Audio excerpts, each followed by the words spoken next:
Okay, so thank you very much for Pleasure. coming on Casual Politics. You were the Minister of State for Care and Support between 2012 and 2015. I was, yeah. So we've got some questions about the Coalition's reforms in areas of welfare benefits. Right, okay. So Not an area obviously I was responsible for, but I'm very happy to talk to you about it. So first I want to talk about the change from disabled living allowance to personal independence payments. Right. And it's been quite highly criticised, especially recently, for the way that the payments are decided, who gets them and who doesn't get them. And in particular, Disability Rights UK has done a report saying that they think that the welfare benefits are too focused at the moment on cutting costs and not on giving people who need them enough support. So we just want to know, do you think that the welfare benefit reforms have worked or not?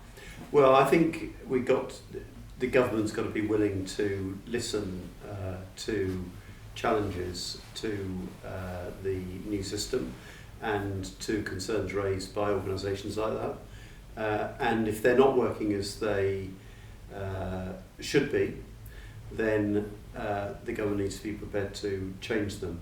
I mean, from my point of view, I think there is a case for reforming the way in which the benefit system works, because I think sometimes it actually traps people in dependency, and as a liberal I don't think that's a good thing, but it's very difficult to reform the system in a way that doesn't have unintended consequences, and where that happens you should be prepared to accept that things have gone wrong and change it.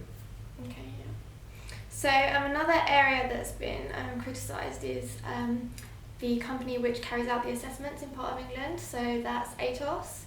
Yeah. And there's been a lot of scandal recently that statistics were recently released 2015 saying 2,380 people died shortly after being told by ATOS that they're fit to work. So do you think that the government needs to look into finding a different company, or do you think that they need to change the assessments? My understanding was that ATOS have actually withdrawn from the contract. Now, correct me if I'm wrong.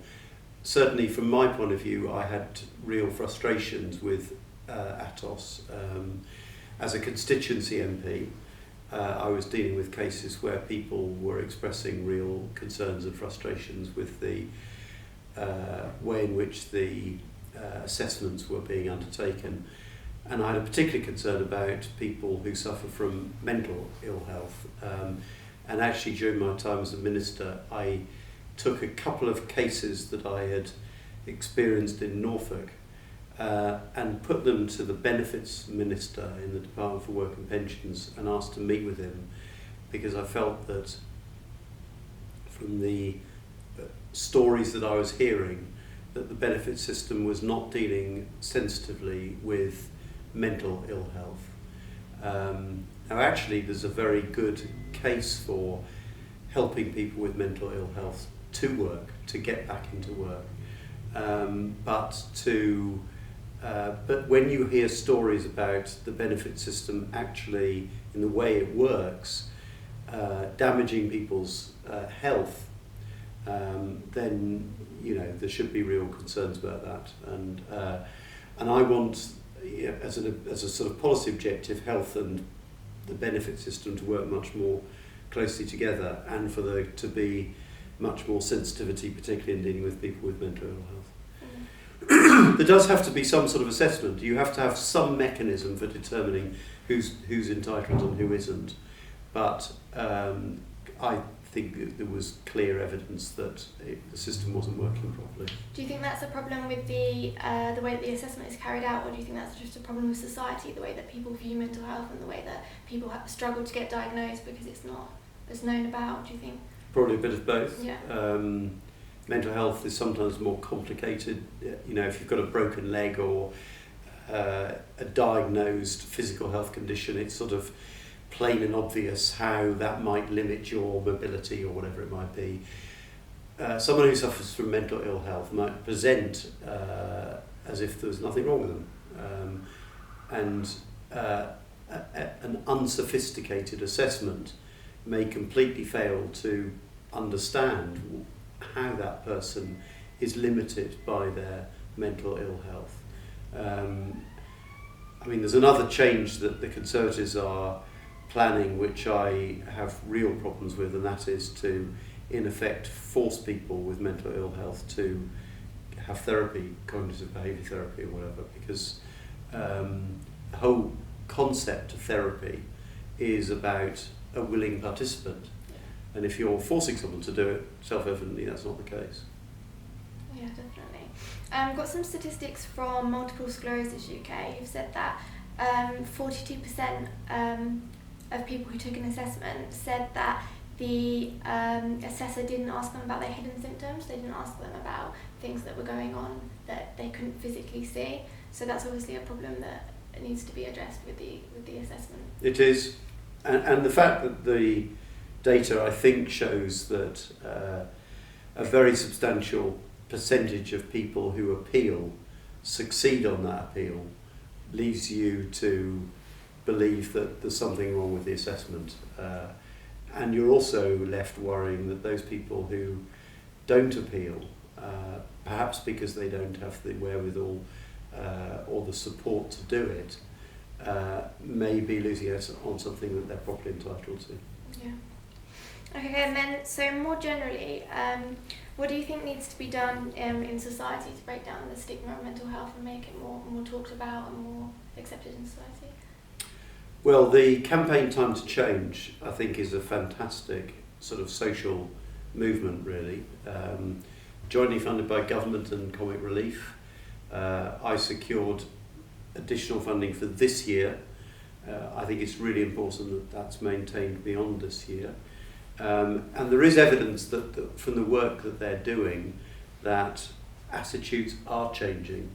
And I think every time people come out and talk about mental ill health, particularly in a way successful people, because perhaps there is a mistaken assumption that you can't be successful and suffer from mental ill health. And if a whole load of people who have, been in leadership positions in society in one way or another say, yeah, well, I've had a problem, I think it just makes it a bit easier for the next person to come out and sort of seek help and treatment. And I think also the more it's out in the open, the more it becomes difficult for government to ignore it. Because there is, in my view, a historic, long-standing disadvantage suffered by people who have mental ill health.